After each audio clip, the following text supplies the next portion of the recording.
Hello everyone, this is Troy Kostasik for Explorminate, bringing you Planar Conquest. This is a game that launched here very recently, and I'm going to show you around a little bit in this episode and start a new Let's Play series for it. So, I'm going to begin with single player. You can mess around with the options if you want, but I'm going to start here with single player, start a new game.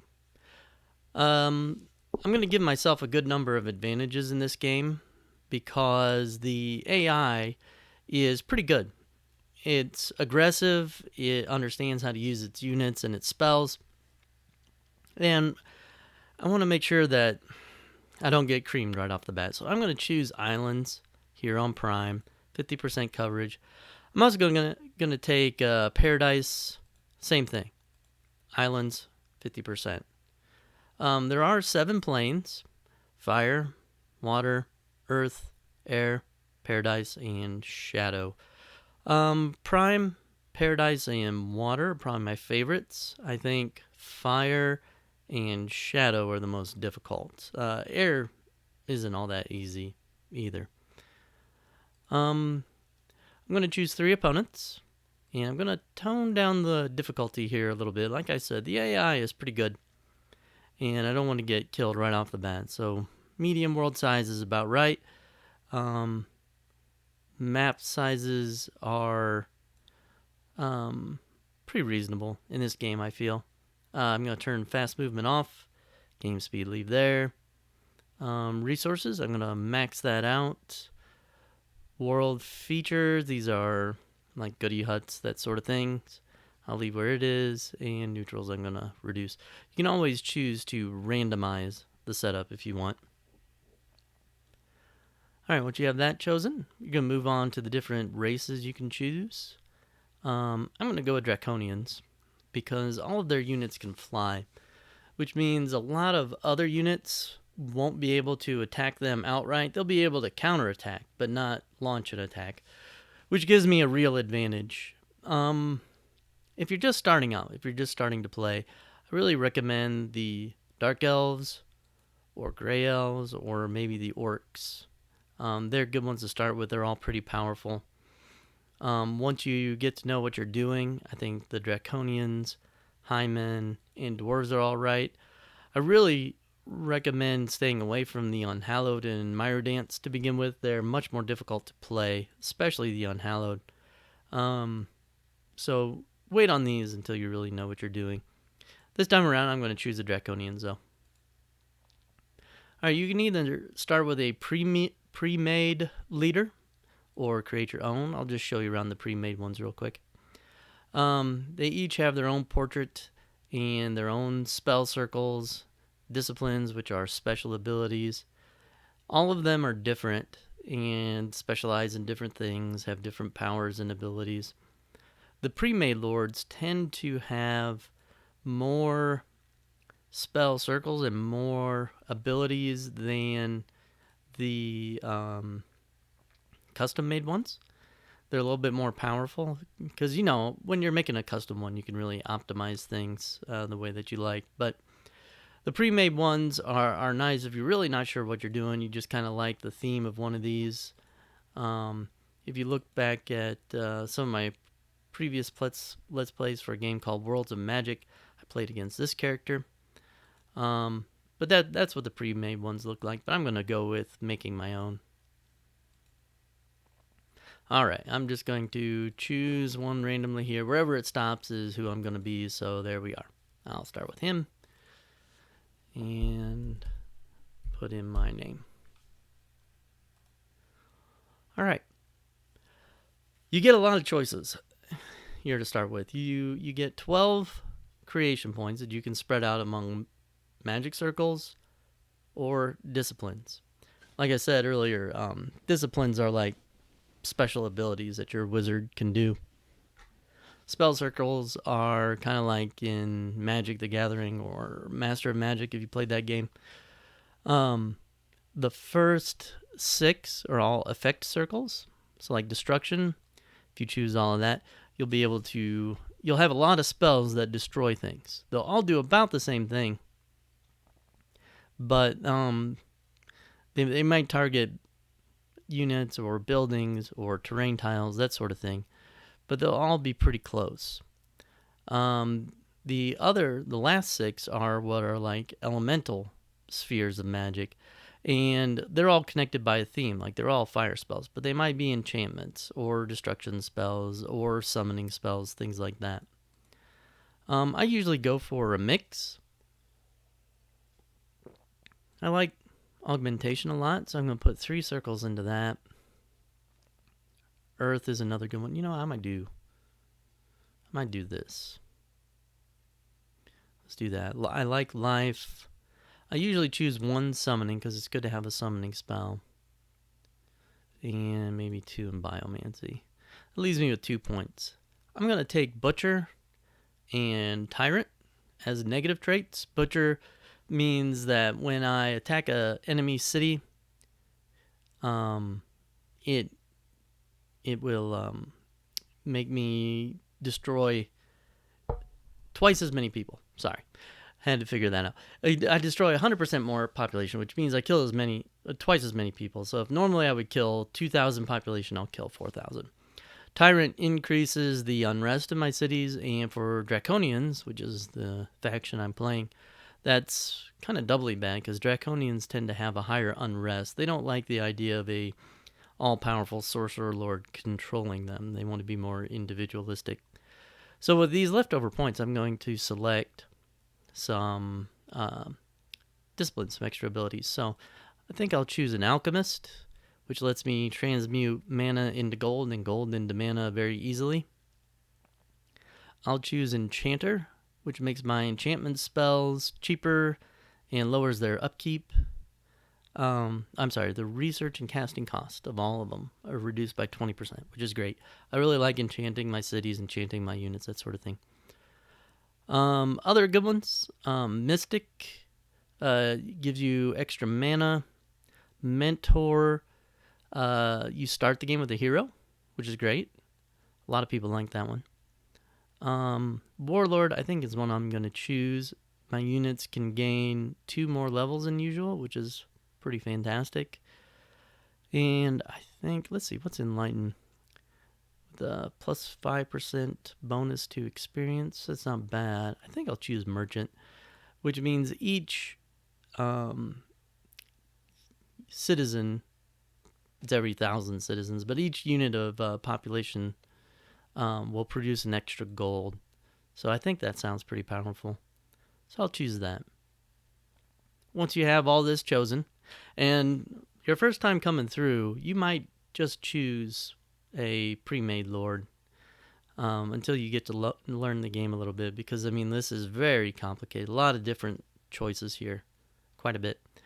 Once you choose that, though, you can select spells, starting spells. And here with life, the life circle, I think I'll start with Tranquility. And what that does is it reduces unrest in my city by 20%. So I took that negative discipline here that increases my unrest. This spell will decrease my unrest. So I'm going to use magic to offset my penalties. With Earth, I think I'll take Acid Arrow. That way I have an offensive spell. And I think I'll do Fertile Soil and Stone Skin. The tier 2 spells in Earth are very powerful. Strands of Power and Mineral Attunement are fantastic. Like, in order to get these, to start with these, I'd have to take more circles in Earth, but I'll be able to research them eventually. They're really good. Alright, let's go on to Augmentation. I get 3 Fertile Soils here. Let's just go back to this. Wellspring of Life. Units inside are fully healed each turn. That might come in handy, especially with an aggressive AI. So I'll go here and I'll choose Fertile Soil. Alright. Biomancy, I'm going to choose Heal. And let's see, Vacuum. 5d8 Bludgeoning. Wow, that's a pretty good spell. I think I'll take that one. That's pretty strong. And then summoning, I think I'll choose Phantom Warrior. Sprites aren't bad either because they can fly. Skeletons are a ranged unit, so that's not too bad either. Slimes are pretty good. They're tough. They're really tough. All these are good choices, in my opinion. I'm going to stick with that, though. All right. Anything else? You can always choose to randomize it again. So if you don't feel like choosing, just boom, hit that and move on. So Planar Conquest is a rebranded and relaunched version of Worlds of Magic. Worlds of Magic, when it came out, was full of bugs, had all kinds of problems. The UI wasn't very good, all that stuff. The team at Wastelands Interactive kind of went back to formula. They kept all the same mechanics. Well, they've added a few, but for the most part, they've gone through, they've improved the AI, they improved the UI, they optimized the game quite a bit more, and tried to make it the game it should have been when Worlds of Magic first came out. So props to them for sticking with it and trying here again. When you first get in, this is what the world's going to look like to you. You'll start with the capital city. Anytime you want to look at your city, you need to go to the city management screen. And there is no individual city UI like there was in Worlds of Magic. All your cities will just be listed here in this field. And then you'll be able to manage them over here in this window. One of the first things I usually do is increase my tax rate to 1.5 gold per citizen. That really helps. This basically gives you all the information about your city. Here are your militia units. These are automatic units you get anytime your city is attacked.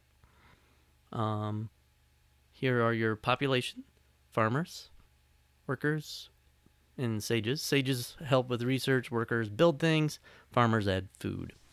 Now right now I have 0 farmers because I've got 5 examples of wild game, and each instance of those within my city borders gives me +2 food. So right now I'm making 6 food on top of what I need to feed my my population, which is fantastic.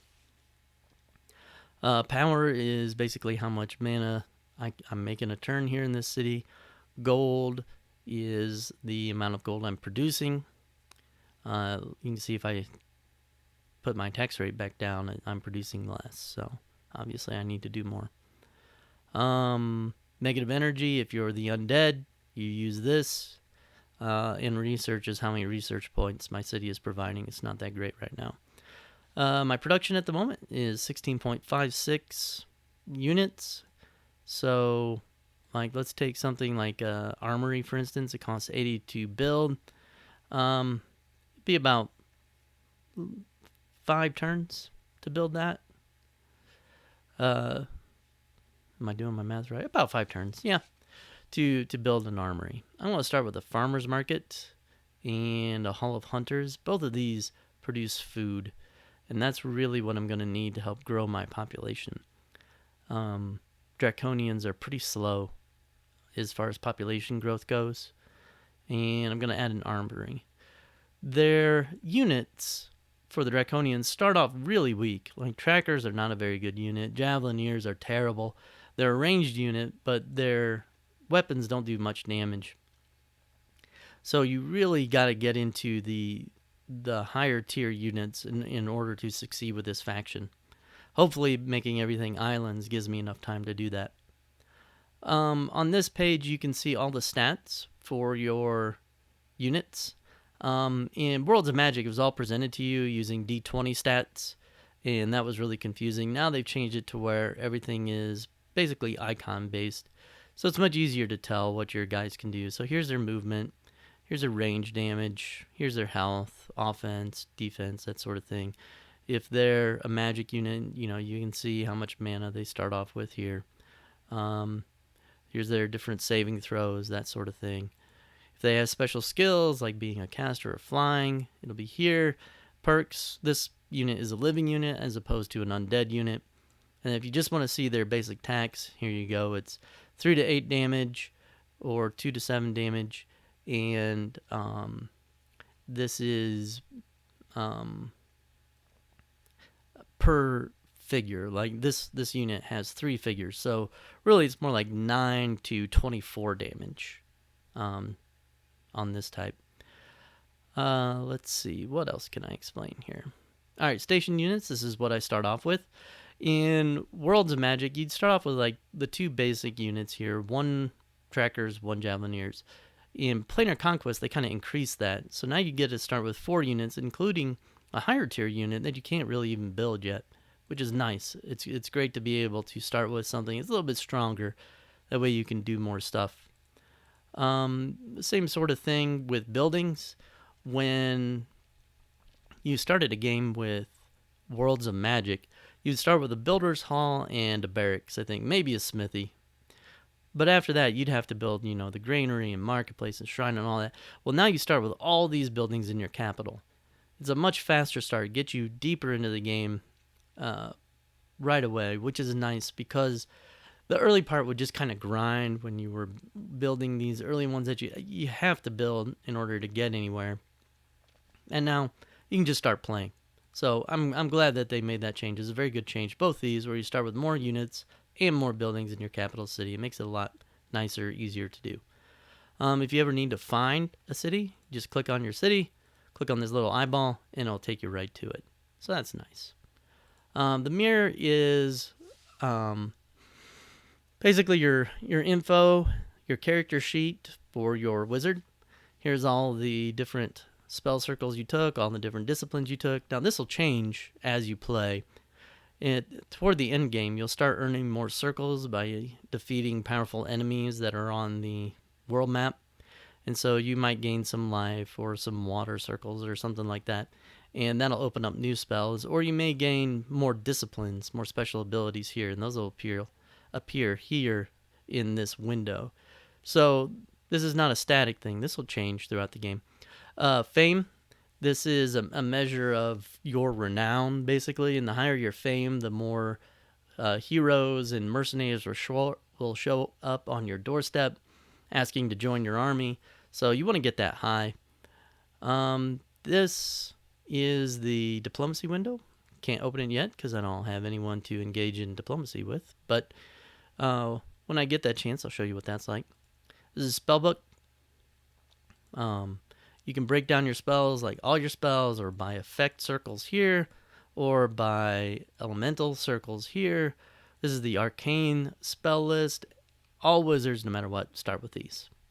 And then you can see what you're researching here. So let's go ahead and research something.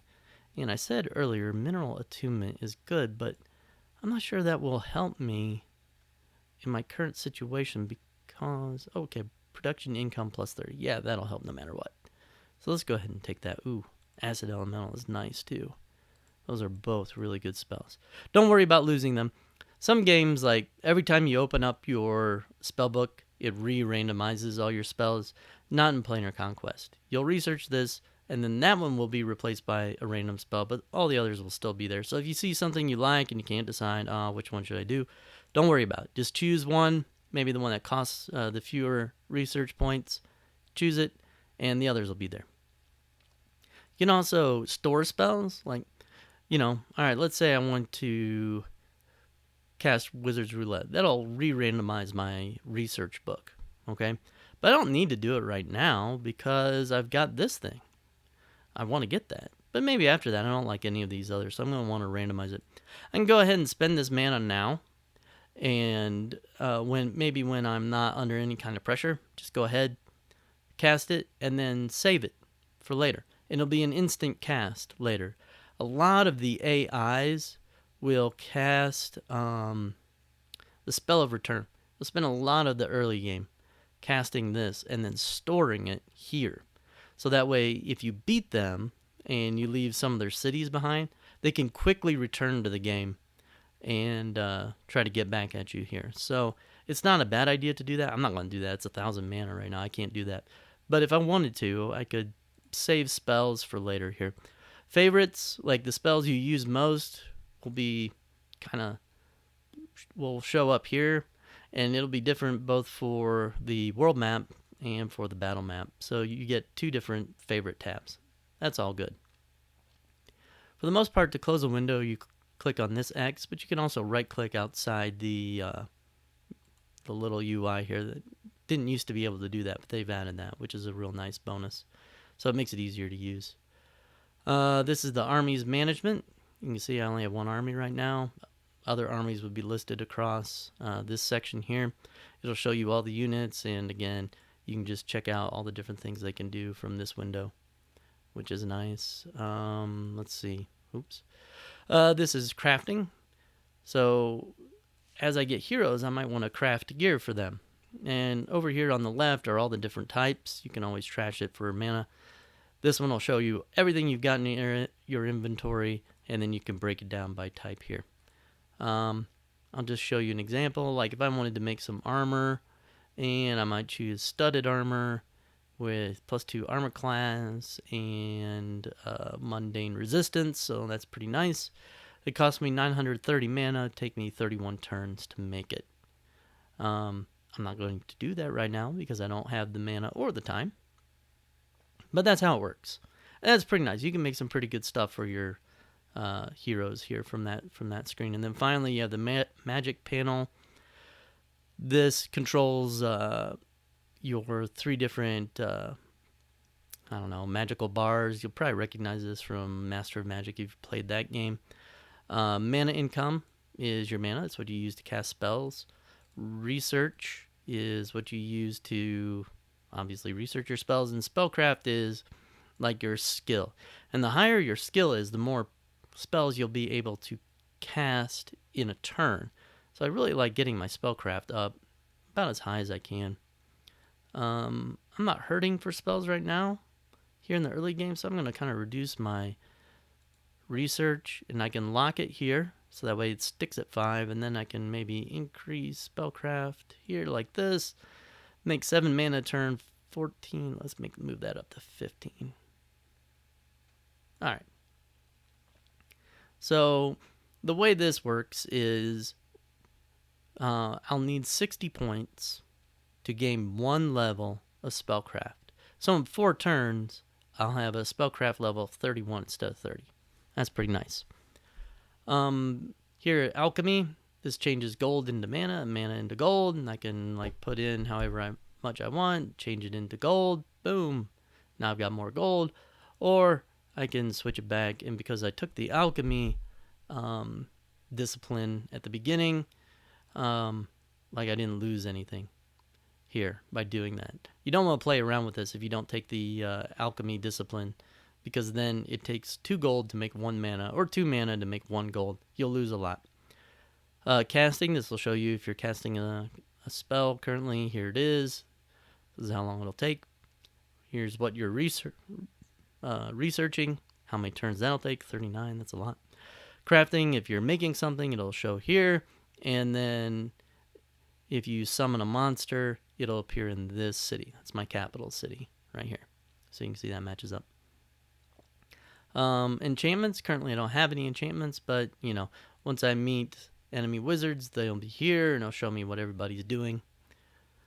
I think that's about it for magic. I probably should start casting something. Let's see, how much does it take to cast? I don't think I need tranquility right now, but fertile soil, 48 mana. That's a lot. That's a lot. I might wait a little bit on that. As far as the rest of the UI goes, armies are down here in the left-hand corner. You can fortify them, tell them to move, that sort of thing. They can auto-scout, which means they'll just run around and clear a fog of war. Skip a turn if you don't want to do anything. Right here's a mini-map, and there's the different planes. I haven't visited Plane of Paradise yet, so I can't check it out. This is the Surveyor tool. It'll tell you what terrain type you're looking at, and how that would work if you're going to settle a city on there. Cities have to be at least 5 squares apart. I think in Worlds of Magic it was 3, so they made it so it's not as easy to spam cities now. So that'll tell you what terrains you got. This is your notifications window. like on a lot of games, you'll get notifications here along the right side. And it'll be, tons of little circles or squares or something saying, hey, you got a new population, you researched a spell, you gain another skill, and now it's all just here so it doesn't clutter up the main window. You can check it anytime you want. Here's your gold in your stockpile and your gold income, food in your stockpile and income, mana in your stockpile and income.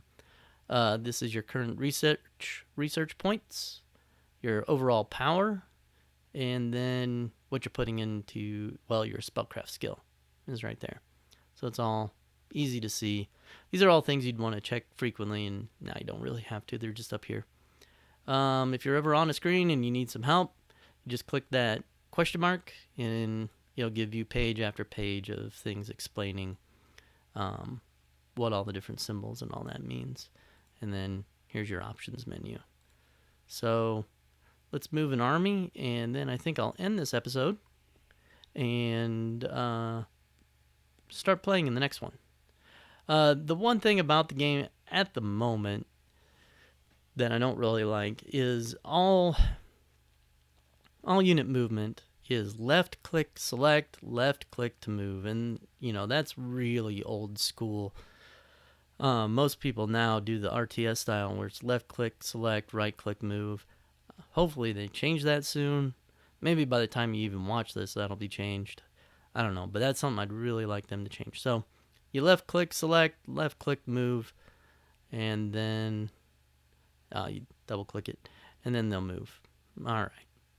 So I think that's it. Did I get everything here I wanted? Yeah, I think so. Take me 11 turns to build that farmer's market. So, all right. I've got one rebel because he's upset about taxes. That's okay. That rebel wasn't there earlier because I had my troops garrison. Now that they've left, people feel a little bit more free to rebel. If I garrisoned more troops here, then my rebel would go away. All right. Well, I think we'll pick up there next time. This has been Troy Kostasik for Explorminate. Take care, everyone. Hope to see you next time.